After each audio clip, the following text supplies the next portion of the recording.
I sit in the kitchen sometimes and I cook something and I feel them on my shoulder. I feel them stirring the pot with me. I'll taste something and I'll feel like, okay, I did that. Yeah, that was grandma right there. Okay. The same way as my godmother, Ina. She passed and she never really got a chance to see what I did. And then one year she came, my mother made sure it was coming. I didn't know she was going to pass a couple of months after. And she got to see me in action. And she got to see, she came to my grand opening of our kitchen in Franklinton. She got to see it and she told me she was proud of me. And that hindsight, because she passed shortly after, was like, wow. Somebody said, oh my God, you're Black. But the way they said it was like, yes. Oh, wow. They saw a model. Yes. They saw light and hope. Change the Real, a podcast with Monique Velasquez and Piper Kessler. For over 20 years, we've run a video production business that has achieved what only 3% of women entrepreneurs have done. exceed $250,000 in revenue. We want to see business owners that look like us succeed. That's why we've started this podcast. Change the Reel will drop twice a month. We'll release 2 types of episodes. One is with Piper and I kicking it and talking about using video in business. And the second features conversations with business owners using media to drive diverse perspectives. This is Change the Reel. Representation starts here.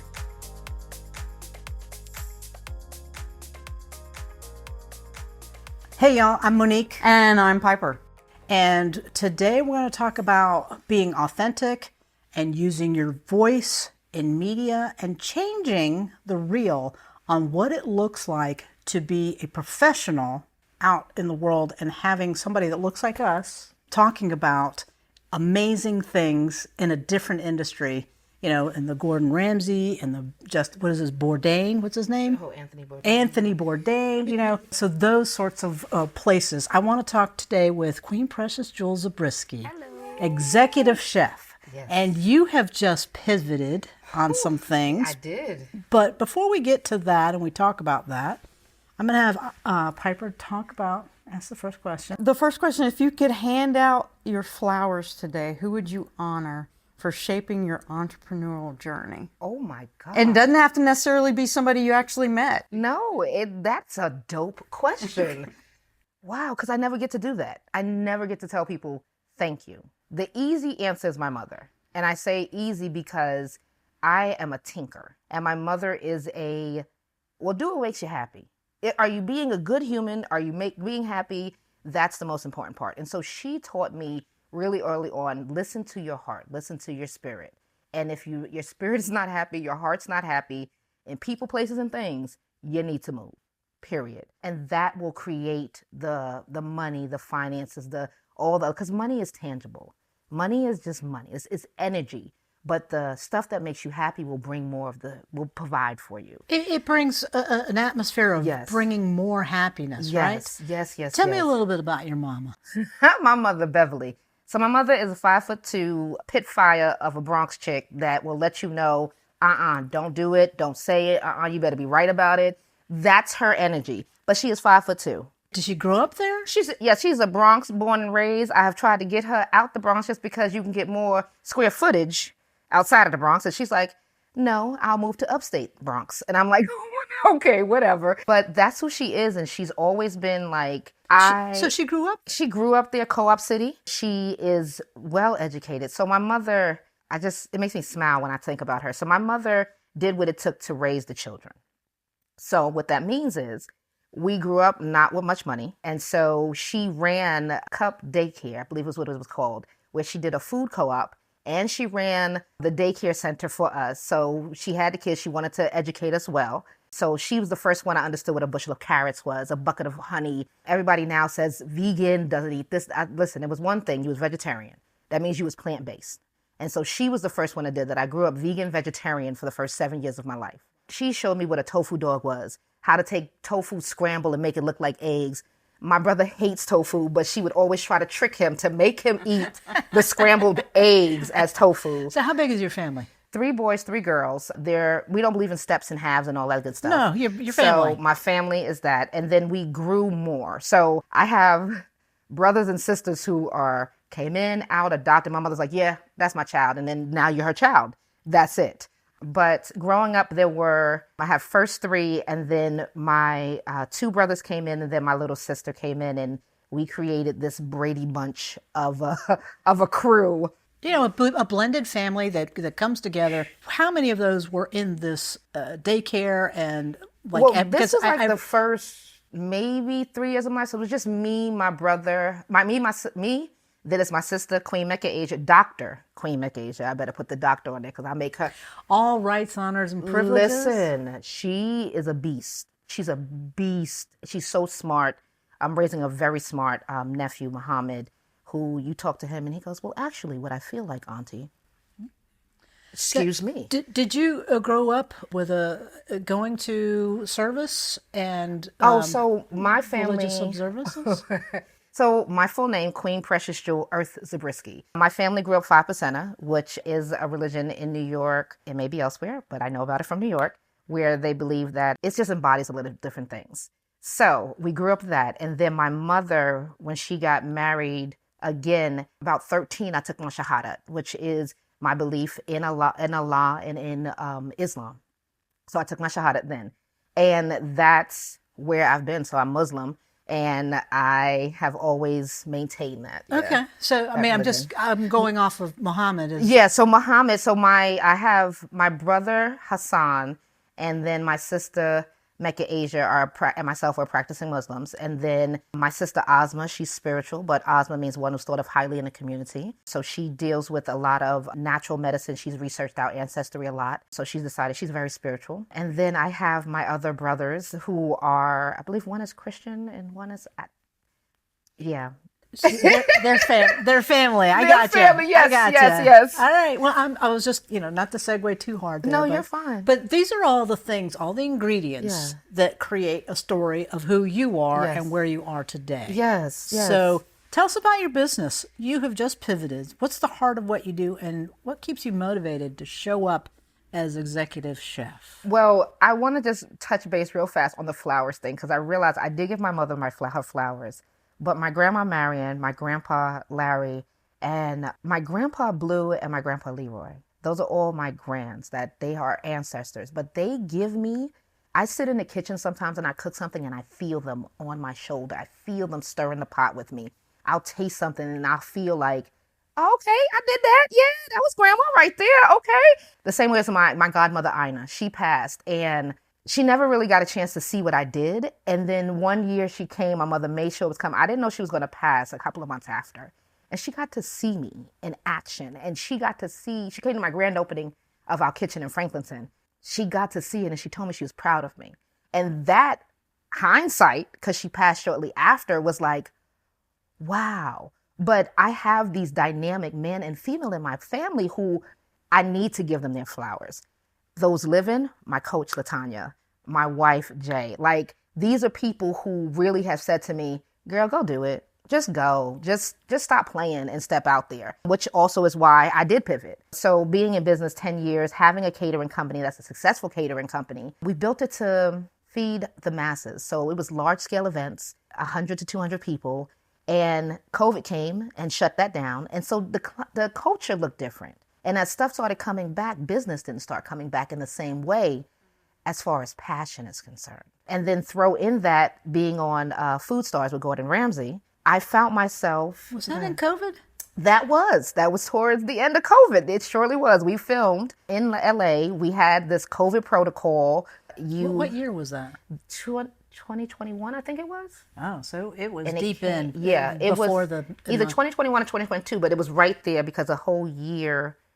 23? Yeah, it was 2021. So we had to be sequestered. So my time on this unscripted, scripted reality TV was different than anybody else's because we were sequestered in rooms. So you didn't have a chance to even be in a one group house where everybody gets to learn everybody's dynamics. No, you were in your hotel room. You could not leave without a showrunner taking you outside for even walks. Like I'm a big one of being grounded. And when my energy is too high and I don't feel connected, I need to put my feet in grass. I need to ground myself to nature. I wanted to go outside and pray. I remember I just wanted to go outside and pray and ground myself. And the runner had to come and get me, take me outside and make sure nobody else was out there. But he was like, you want grass? You're in the middle of LA. where you want to go to get grass at, that we got to still be able to see you. And I was like, that corner over there, that patch over there, let me get that patch. But yeah, so my thing was a little bit different. But all of that led to me needing to pivot because I found I was not in my passion. And my passion is cooking, and not just cooking for the masses. Like, don't get me wrong, I love putting on these large scale events, but after a while, you're more tasked with feeding people versus giving them an experience. Interesting. Yeah. It is a very different experience. It's a very different experience when it's just chafing dishes and you're feeding 100 people raspberry barbecue chicken, I know this menu by heart. Raspberry barbecue chicken, green beans and carrots, rice or potatoes, rolls, and a salad, sweet tea, and strawberry lemonade. That's it. And I'm like, but I cook so much more than just that. I'm so much more than that. Do more than that. And they're like, yeah, that's nice, but this is what we want. This is what we and this is the price point we want. Can you do it?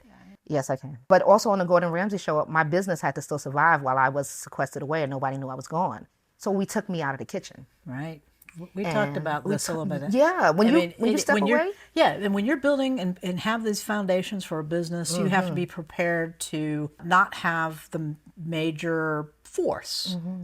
And you and Jay worked together at this time. Yeah. But what was the dynamic between you and Jay? I am the artist, I am the visionary, and she's the make it happen. Period. And if we had an event, I made the menu cards. She contacted the customer. They agreed to it, so I would be the one in Avery printing menu cards, But when the show called, I had to teach people all of that. I had to make SOPs, which is standard operating procedures for anybody who doesn't know what that means. Right. So it's the booklet that you go by. And so we had to take everything that was in my head as the entrepreneur, put it on paper, and then teach it to people. And it's a scary step. Very scary. It's a scary step. And they gave me 3 months to do it. They said, okay, so you may or may not leave on this date, and you may or may not be gone for this amount of time. And I was like, listen, this is cute. How long did it take you, and did you have help with that? Did Jay step in? Oh, yeah. Okay. My business coach stepped in. We have another young lady. Her name is Amy out of California. This is what she does. Processes. And she does processes, and I don't. Right. So she said, I will help you. I believe in you. I will help you. And so she helped us do it, and our staff was dope as far as just write down what you do and give it to her. I don't want any input in because you're the one doing it. That's right. So I'm not doing it. And so it make no sense for me to explain to her what you do when you do it. Right. So tell her what you did. And she wrote our SOPs so I could step away and no one would know. One of those things that brings us to where you are today as executive chef, because you're not totally fulfilled in what you're offering. Yeah. Back then, I mean, you've stepped away. Yeah. You've got the, feeding the masses, Yes. and now you're really longing for. I'm longing to be in front of a stove. That sounds so but that's my thing. I cook. I cook. That's it. I create magical moments. I do flavor profiles. I do all of that stuff in front of a stove, and I feed people. I want to invoke memory, so I want to bring flavor back to you. So that's where I realized, and sitting with Jay, we had this conversation. One other thing that people have to realize in business is that if you have a person and your person is your sounding board, you have to be willing to listen to not just what they say, but also what you say and vice versa. So you have to have this boomerang effect. So we sat down and I said, are you happy? And she said, no. And I was like, wait, hold on. Let me take this in. You didn't expect the conversation to stop there. No, because I was like, wait, now, we're still married. So now, are you unhappy in business or are you unhappy in marriage? Because that's two different conversations. That is two different I'm unhappy in business. Okay, well, then we can talk. Let's have a better conversation. That's right. And then we found out that she wasn't happy because she's not living her passion. This is my passion. So for 10 years, she's been my supporter. But that also means that you lose a bit of yourself and what you want to do. And I realized I wasn't happy because I wasn't cooking. Mm. So when we took me out of the business so that I can go film the Gordon Ramsay show, we never put me back in. You don't have a re-entry plan. Mm-hmm. So then I'm losing my passion. So we both decided, well, let's think about it. And so we prayed upon it. We decided, okay, let's go find your passion. And so she is working in her passion now. She completely retired from the business. All right. And then I decided I still want to cook, maybe not for 100 people. Right. So I want to be a private chef. So now I'm a personal chef. I'm still able to provide healthy, flavorful options, but on a upscale level. So I create this, it's called Elevated Palate Personal Chef Services. And I'm allowed to be myself in the kitchen and create meals that, like I'm doing a mofongo de pollo. Oh, nice. So growing up, I couldn't have mofongo because it had pork in it, chicharrones. Mm-hmm. But as a chef, you realize a chicharron is just fried skin. Well, you can have that with chicken and it'll be just beautiful. So, and also I realized that mofongo is related to the African dish fufu. Ah, okay. So all of that stuff that I find as a chef, I'm able to share with people. And so I'm able to do it on a more intimate level. So now my guest count is 15. Yeah, that is very intimate. Now, let's talk a little bit about your experience with food, right? You've grown up and you've been taught what the vegetarian is. Yes. How that looks, in a family setting, in an everyday setting. Yeah. And where your passion, how did that translate to cooking for people? I'm missing this gap here. So for me, I just my background is engineering. So my background is sciences and engineering. So I remember this. yes. And everybody goes, what is that? Well, I just like putting stuff together. Okay. And so also a little cheeky about it is I don't like chores. So my house was divided into chores, but I liked cooking. So I can switch off with my siblings. Okay. They got trash and sweeping. I got dinner. And then I can also make crazy stuff. So I would always make like these glazed chicken wings, and I would do tofu, and I'll do lasagna, or I would make. So you were experimenting. I was experimenting. Yes, and they loved it. They loved it. Like, when's she gonna make that thing again? I don't even know what I made, but okay. And like my mother would always be like, try it. So we would have sushi hand rolls but it would be different because it would be whatever she had. So we would fill it with like rice and tofu, or rice and tuna fish when we started eating like meat. We would eat cereal with chopsticks. Like my family was like, we were doing stuff. You got feedback. I got feedback. They loved it. That's why it became a passion. Yes. And so it really feels like family. It feels like you're connecting. Oh, very much so. All of my clients, I would love for them to become my family. And I want them to have that story. So one of the things that Elevated Palate, yes, because it is a business and I still want to be your chef. So what I offer is a 6-course meal. So it's a tasting meal because I still want it to be healthy. So you're not getting this big old plate of food, but what you're getting in each simple course is a tasting, and it's a healthy tasting. And I do meal prep because I am a bariatric patient. So one of the other cool things about food is that I have a very unhealthy, healthy relationship with food. I love food. Food doesn't love my hips back sometimes. Right. So I had weight loss surgery in 2012, and I have successfully kept off 150 pounds, and both with diet and exercise. And so I want to teach people that meal prep doesn't have to be this boring thing that you can't have flavor in. It's about the way you flavor your food. It's about how the pairings you put together to make you stick with it, because that's the most important part. Health and your food is a lifestyle. People don't realize that, what you're doing to your body isn't just nourishment for the cells and energy. Yes. But at some level, and there's some people that just don't get that spiritual thing and that connection, right? So for me, Mexican descent, I love Mexican food. And somebody told me that I was predictable when I was out at a restaurant because I was going to order whatever's Mexican on there because I'm going to try their version. Yes. And so I get that there's this connection with food for this idea that, we are just nourishing the cells, but we really are nourishing something else. And again, the healthy, unhealthy relationship with food, I do understand because there are some things like sometimes I notice that Mexican food does not have a lot of vegetables. So that is something that I am aware of, that I have to make an effort to try. You have to make an effort. Right. But it's the seasoning is what draws you to it. That's it. The smell and the memories that is invoked is what draws you to it. So then my concept is take that same feeling and that same memory and figure out the spice that goes with it and put that spice on the vegetable. Right. Put that spice on the dish so that you can have that and you can make it a more healthier atmosphere. Because people go, I remember my grandma used to make this. Well, let's be real. In this climate, in this day and age, you're not really going to grandma's house and eating these foods. But you can still remember that thing because we're so busy. Right. And we don't sit at the table and eat. We go, let's go to the drive-thru, let's go to this. We need to take a moment. Yeah. And we need to understand that food evokes memory. You disclose stuff without even it is who you are and all. And I find that intriguing. It's like, do you ever hesitate to should I disclose that I have an issue with food? I do. But why do you just dismiss it and you're okay with just being your authentic self? You don't even... The short answer is I'm old enough to know better. And meaning this, I have lived not in my light enough. Okay. I made a promise to Allah subhanahu wa ta'ala, or God, that I would not live in darkness. Okay. With that is an everyday struggle to say, you are worthy to tell your story.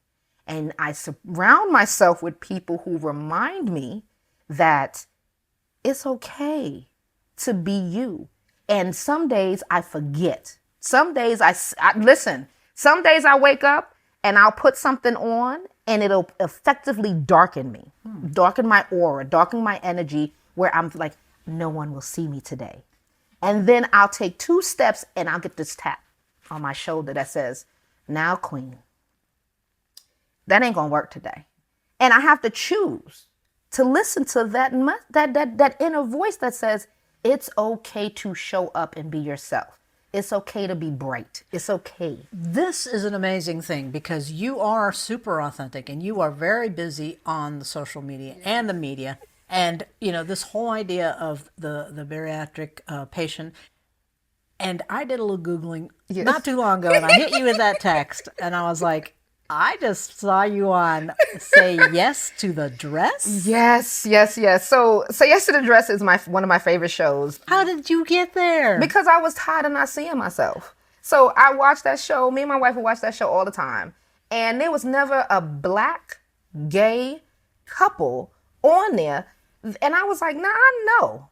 In New York, of all places where y'all film, y'all got to find somebody Black and gay that looked like me. And they didn't. So I was laughing one night, probably like 1, 2 in the morning. We were watching a rerun and I wrote to them and I was like, you don't have anybody. You pulled an email? You went and dug out an I email? did. I said, they was like, I went on there. I was like, I gotta be on the show. And I was laughing. I didn't think nothing of it. So Wait. Were you getting married at the time? we were. Okay. So, okay. It wasn't like it was like something like that no, it was we were in the sense of this. So Jay and I have been together 17 years. Uh-huh. She knew my thing is 5 years. At 5 years, you should know what you're doing. That's right. And we got to close to 5 years, and I was like, what we doing? And so we were sitting on the couch. So our proposal story is comedy. We were sitting on the couch, and she goes, okay, so you want to get married? I was like, yeah. And that was it.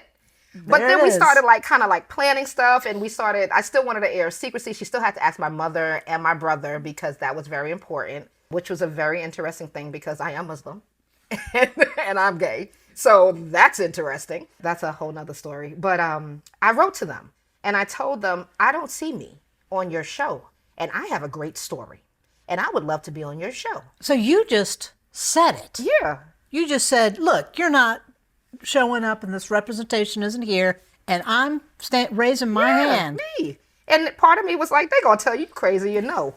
And the lady wrote back, I was like, we love your story. Wow. And then okay, let me just preface this by saying, at some point in time, you have to say bunk it and just jump. Okay. Period. Yeah. At some point in time, How you did have you to get say. Jay on that? Because she's the most, okay, if you want to do it, sure. She is supportive. She is the most supportive. Okay, it's crazy and go. And we were way younger, so we was also like, sure, why not? That's interesting. And she didn't think they was going to say yes. I didn't think they were going to say yes. I was like, I'm push send. She was like, yeah, whatever. So I pushed send. How long did it take? Maybe about a week or two before they reached back out. I was like, we love your story. We would love to. So we talked to the lady, we met the people, and they were like, come on up. And they don't pay for anything. You just waive the fee that you get to go into Kleinfeld. It was the funniest thing. But she was like, you can either come on a day that Randy's there or not there. And I was like, I'm going to Randy. If we're going to do this, we're going to do this whole thing. Whole thing. And then she was like, where's your wife? I was like, no. See, I'm a little traditional. She don't get to see me in this dress. This is not happening. But we had already planned sort of wedding dress shopping. I was a size 30. And David's brother really didn't have anything for me. But I knew I was having surgery. I knew I was going to lose weight. And so when we went up there, she was like, don't pick a daggone thing. You know how much them dresses cost? You know we can't afford this thing. Don't you pick nothing. I was like, I'm not pick nothing. I ain't got nothing in my size. I'm just going to go have fun. Little did I know my dress was calling me. So I got in there, and I hate that they cut it out, but I really did have a conversation with myself in this dress because everybody else was like, no, that dress is ugly. It's cute, but it's ugly. And I kept saying, okay, yes, they're right. But then something about that dress spoke to me. And I kept saying, I'm not going to get this dress. And then I put it on for a second time, and it really was like, yo, this is your dress. I got that feeling that they talk about, that it was like, this is yours. And I could see myself not currently, but future in that dress. So I envisioned how I would look months down the line. But we had fun. And when we had fun, they was like, they loved my mother, they loved my best friend that came. They was like, we coming to your wedding. I was like, come on, come on. And then a month later, they was like, so we still coming to the wedding? I was like, You were serious. y'all was serious. I was like, yeah, we're going to send a camera crew. We're going to come to the wedding. So they filmed season 10 is me choosing my dress. And season 11 is them coming to the wedding. Oh, goodness. So yeah, it was really, really fun. In the interim, we had already got married. So how did that change, that being on that show? What changed for you? People noticing us, it was the most weirdest thing. I watch the show. I know the show. But when somebody goes, oh my God, you're the girl who said yes to the dress. Wow. Oh my gosh. They really did. We in Target and people is just like looking at us and staring at us and going like this. Yes, it's me. Yes. Yes, it is. They would notice Jay, which was also very weird because she was like, I don't know if I like that. I don't think I like that. Right. Or people would stop and look at your cart and I'm like, stop looking at my cart. But the best one was we was doing a tasting for a client and I have her plates in my hand and I'm ready. And I walk out and she goes, you won't say yes to the dress. And I'm like this. Yes. Can I put your plates down? Please. And I'm just like, yes. That's and I'm your caterer. And so there's a moment here. You're a caterer, right? Yes. You're doing this and you're sharing. It's like, is there a moment that you realize representation in your industry, in the food service industry, didn't look like you? So when we first started the business, because we were doing high-end stuff, people didn't realize the black girl was in the back cooking, was the owner. And so we stayed in the back. I didn't have my face on it. We didn't have Jay's face on it. We didn't have nothing on it. Oh, so you weren't trying to be. No, okay. They didn't know. And I was okay with that because people paid invoices faster when they didn't see that it was me. Somebody said, oh my God, you're black. But the way they said it was like, yes. Oh, wow. They saw a model. Yes. They saw light and hope. And then that changed. And then somebody said, I forget who, and I apologize if the person is listening, because it was a while ago, I forget. They said, you have to show people your face. And the funniest thing happened is that the business grew once we showed our face, because they realized we were different. And what people started telling us is that they were tired of the same old, same old.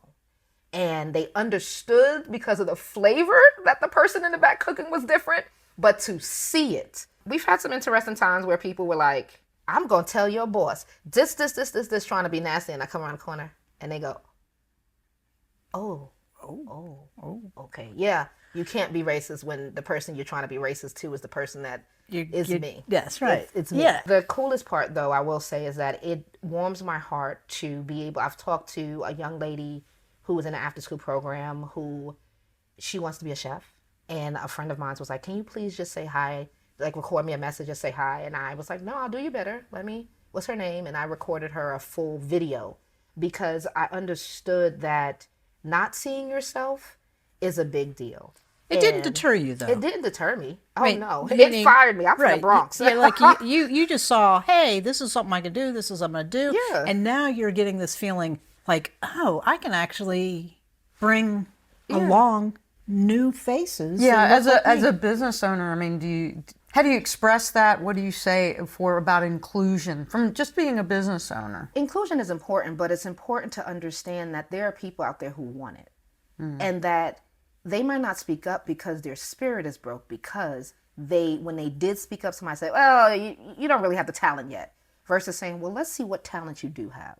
Or someone say, well, what do you want to do? I think that the biggest part, we did something for Job Corps, and their students in the culinary program actually were staff for us. And what they realized was that we were the owners. And so the guy said, so what do you want to do? He said, well, I'm going to start in the kitchen. I said, well, what do you want to do? He didn't want to start in the kitchen. He just knew that that was the only way he could even begin to be a chef. That was the path. That was his path, because that's all he knew. So Because that's what they were teaching him. That was the model that they were working from. Yes. And you came And along. I said, no, you don't have to. What you want to do is be a chef, figure out what your niche is. Because that's the other part we don't teach people, is that find your niche. In business, in any business, if you find your niche, then go after it. And one of the other cool parts about this was that other Black chefs, other Black cooks, other Black business owners started to come up and say, hey, now I understand I'm uniquely not unique. And I'm okay with that now. But I got to see that there's other chefs, like Chef Ricky Moore. Mm-hmm. It was so dope. I did an event and he came and he was like, I see you. You see who? You see me? You know what I'm saying? And that's big for me. It is. And he's like, have you seen this chef? Have you seen this chef? I was part of Amex 100 for 100 during COVID, and they did a cooking demo with Chef Carla Hall. I fangirled like crazy. She taught us biscuits. But we was on Zoom, and I had a question. She was like, Queen Precious Jewel. Oh, I like that name. I'm going to remember that name. I was no good to nobody. She said my name. She said my whole name, and she liked it. You know? But it's stuff like that that you see these people, and you're like, I can actually do that? Yes, you can. It's going to take some work, and it's going to take some gusto. You're going to have, some strong oomph to you. But if this is what you want to do. We also have a... Chef Ricky, too, I worked with. Chef Ricky, we work with. And then Chef Carla Hall. Yes. Yeah, we did with McEnroe, what she did. And we got to go into the space with her. And what you see is what you get. That was awesome. And part of it is you're not like her, but what you see with Queen Precious Jewel is what you get. This is me. I can't give you any less. And what I find also amazing is that your presence on social media is special because you do it out of passion. I do it out of passion. I do it out of, all right, here's the secret. I do it out of a straight fear. Oh. It's a fear, y'all. Listen. Really? You don't want to be there? It's not that I don't want to be there. I love being there. I think that this culture of social media is overwhelming at times because at some point in time, I have to stir a pot. And I may not want to stir it on camera because I'm still trying to figure out my recipe. But people want to see every aspect of it, so they think. However, I don't have time to push record. Sometimes I might not have the best angle. I might be in a bonnet. I mean, come on. But people want to see that. So it's come to a point where I say, I'm just going to do it. And if I happen to post on everything, great. I have over 30,000 things in my phone for media. Y'all see 3. Right. Right. But it's because also people have to understand with social media, when you become authentically yourself, visible the way that is, the right people will see you if you are authentically you. When I was doing cooking on social media, that's how Gordon Ramsay's people found me. And I wasn't reaching out. They reached out to me. That's the important part, right? Because you're out there doing your thing, being authentically you, showing your brown face, your vulnerable. brown That's hands, the thing. your vulnerability, and the approach that you're taking is from your heart and from your past and from your history and from your ancestors and all of these things coming together in who you are. And they're like, "Hey, I like your story." I didn't think anybody would want to hear my story. I'm so serious. I was like, no one wants. I'm not soft. This is the when you trudge up stuff, you have to deal with it. So I'm not a size 0. I don't have this long hair, all of this stuff that you see. You don't have the pedigree. I don't have that thing. But what I realize is that I do. You do. And so once I realized that there's someone out there who looks like me, and there's someone out there who looks like me who says, oh, snap. She did it. A thing. She posted. She talked. And when she talked, she didn't sound all extra prim and proper. She actually said some word that probably wasn't a right word, and she conjugated it that probably didn't need to be conjugated. And I mixed up. I'm learning French right now, and I put French with a Spanish accent because I learned Spanish first. So I know my sister laughs at me every time I call her, and I say, she said, no, pause, turn off the Spanish, get on the French. And I was like, oh, Lord, that's just who I am. I've been here since 2002. I've been in North Carolina since 2002. So my Bronx accent will come out some days, and sometimes it'll have a Southern twang. And some days, I don't know what twang that is on there, but I'm speaking. But this is who I am. And so you have to realize that you have to have pride in who you are, because all those pieces made you who you are. I read something on social media that said, if that is not your narrative anymore, don't own it. So if that negative thing that is holding you back is not really the narrative that's holding you back, don't own it. Guess what? I love going live. Live is fun because I get the interaction. and let somebody talk to me back on live, or I'm running my mouth for days. That's it. But I have to understand that there's a reason for me going live. And that is to showcase my products, showcase who I am, and be myself, and be okay with that. I'm going to turn this a little bit Sure. and talk about the need for you representing yourself out there as a chef. Yes. Do you have a plan right now to pivot into the video as an asset for your business?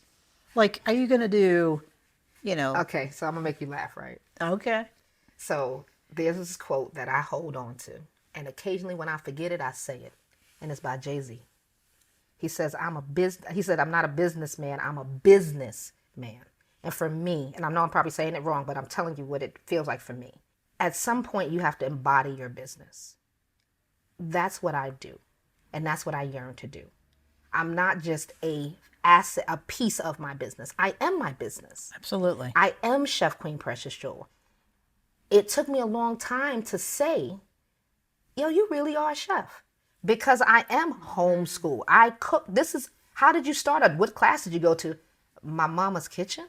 That's the class? They needed food? Did you know there was another route? Yes, but later on, and I decided I didn't want to be tainted. And I mean, no offense to anybody who's been to school, because I love school and learning. School is different because sometimes I feel that for some people, it refines their raw talent. And for some people, it ruins your raw talent because you want to do things precisely the way that thing is. If you need better knife skills, go take a course in knife skills.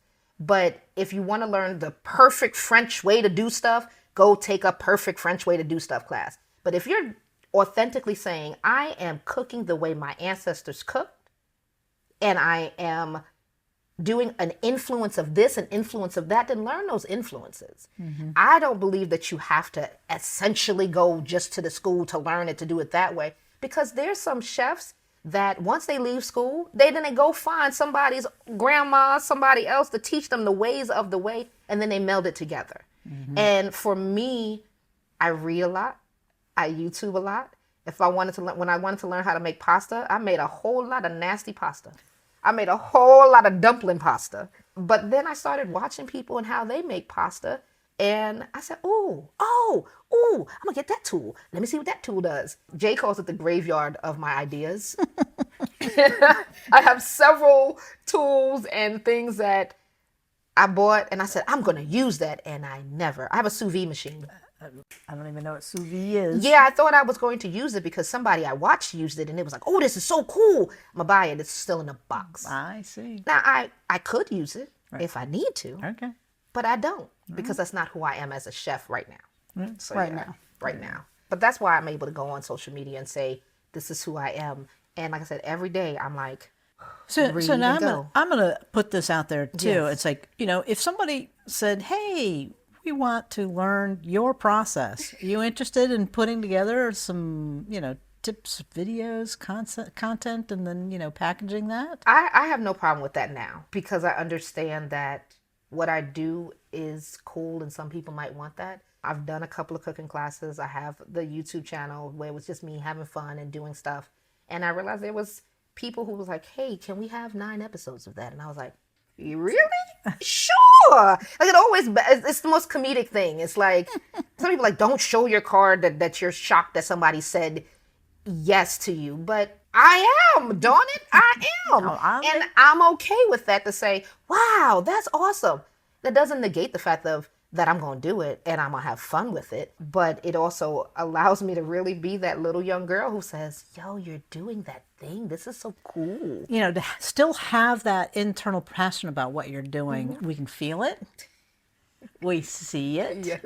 And truthfully, we want to be around it. Listen, I love it. That's why I'm a personal chef. Listen, when I'm in your house and I'm able to take over your kitchen, if my client wants to sit there and entertain their guests and don't want to come in the kitchen, I'm fine with that. I'll get in my zone and I'll have some music going and I'll go. But if you want to come and learn how to stir a pot, I'm like, sure, what would you like to know? Now, of course, food safety, I'm going to keep it to myself. I'm going to make sure I stay everything safe and I'm going to stir certain pots and stuff like that. But if you have a question about something, I don't mind that because I'm able to share. Okay. I didn't invent this wheel. I'm not trying to reinvent this wheel. And it's going to be there when you're It's gone. going to be there when I'm gone. And luckily, I've been blessed enough for people to be in my life, both business and personally, to say, let me help you. So who am I to be disrespectful for those who have helped me to say, no, if you want my knowledge, you know what I'm saying? I'm not that type of person, which is really, really cool. And yes, business. Let's still talk business. Still talk business. At some point, you do have to monetize your stuff because you do still have to. So tell me, charge what a fee. do you have out there right now that is living without you doing too much? Because I know you do the essential spices. So I have my spice line. So Indulgent Essential Spices is a spice and condiment line in which it is like having a chef in your kitchen with you while you're cooking to know what spices to use. Where do we get that? You can purchase them at Weaver Street Market. So that's our first supermarket. Weaver Street Market, all 4 of them carry 3 of the barbecue sauces and 2 of the spices. Online at indulgentessentialspices.com is where I'm really able to have my whole catalog. So, and everybody laughs when I tell them my catalog, so I'm going to say it because I love it. I'm so proud of myself. We have 3 spice lines, which are award-winning spices. My jerk seasoning just won from the North Carolina Specialty Foods Association. We took a silver medal for that. My Chef Queen's Pomodoro sauce, I've been making the same. Pomodoro sauce is a chunky marinara sauce. I've been making that same sauce since I'm probably about 13. That took first place gold medal in the pantry section. I have a coffee line, which is a collaboration, Little Waves Roasters, which is a Latinx roaster right here in Durham, roasts our floors. That coffee for me, and it's called Rooted Cowie. And Cowie means coffee in the Cherokee language, so it's an homage to my grandfather, who was of Cherokee descent. I also have several new blends coming out. Hopefully, we'll venture into the frozen food section at the end of this year. So you're doing some testing on that. I've already done all the testing that I need, and I just need a label. All right. Yes. But one of the things I really said was that I'm going to also be a manufacturer. So I'm one of few manufacturers of my own products. So I'm FDA certified, Department of Ag. You don't sit still. I don't. And that's fun. Which is why the chef part is also a traveling chef. So my goal is to be not just domestic, but international. So how do people get in touch with you to become their executive chef? Oh, well, to be your personal chef. Personal chef, you go to elevated-palate.com, which is my website. You can reach out to me there or on my social media. Are you looking for international? I am. Please fly me out. I carry my passport with me. Right. So, and you've got something on the books for that. I do. So one of the cool parts about standing in your own light and having people around you who believe in you is that you also get doors open for you. So I'm very thankful for Miss Jackie Sheldon Green, who is the Poet Laureate of North Carolina. She has a retreat called Sister Right. And I am the chef in residence for Sister Right. So what that means is that I go with her and provide all things culinary for her and her crew. So she doesn't have to worry about it. I'm a little jealous of them right now. Listen, breakfast, lunch, and dinner, I do this for other people as well. Breakfast, lunch, and dinner, and snacks, I take care of it and provide this experience. But I believe she'll be going to France, and I'll be going with her in September. So my first international. Yes, very nice. Okay, so here is the call out, right? Yes. I know we have lots of people out here that are doing conferences and workshops and retreats. Yes. And I am just going to say, if you loved what you saw today, what you're seeing right here in front of us, Queen Precious Jewels is a Brisky. Yes. What is it? Elevated Palate. Elevated Palate Personal Chef Services is for hire. So I would love to create a curated menu or bespoke menu just for you and your conference and your retreat. One of the great things is that I am very allergen friendly. So I understand halal, I understand kosher, gluten-free and stuff like that. But my services that I provide are intimate dinners, 6 courses for either 2 people, max is 15. And then I also provide personalized meal prep, cooking classes that I come into your home and we can teach you a recipe for you. And then I love that as a fundraiser idea. Yes.